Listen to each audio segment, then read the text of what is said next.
জনক সত্য কথা, সদাচরণ কি এটা মানুষ জানে না, ভালো ব্যবহার কি এটা মানুষ জানে না।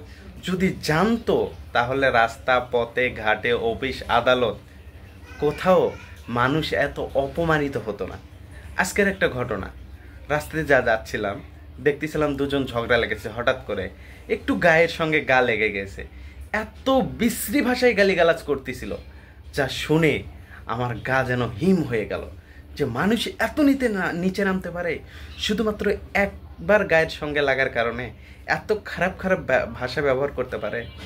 একটা হাসি মুখে যদি বলতো ভাই দেখতে পারি নাই, ভুল হয়ে গেছে, ওকে ভাই ঠিক আছে, জাযাকুমুল্লাহ খায়রান, আল্লাহর পক্ষ থেকে তাদের উপর রহমত বর্ষণ করা হতো। কিন্তু তারা এত পরিমাণ খারাপ হয়ে গেছে যা আল্লাহ তাআলার পক্ষ থেকে তাদের উপর গজব অবধারিত হয়েছে। আল্লাহ আপনাকে আমাকে হেদায়েত করুক, নচেত আমাদের মুক্তির পথ খুবই সংকীর্ণ, কারণ আমরা মানুষ হিসাবে খুবই নিচে নেমে গেছি।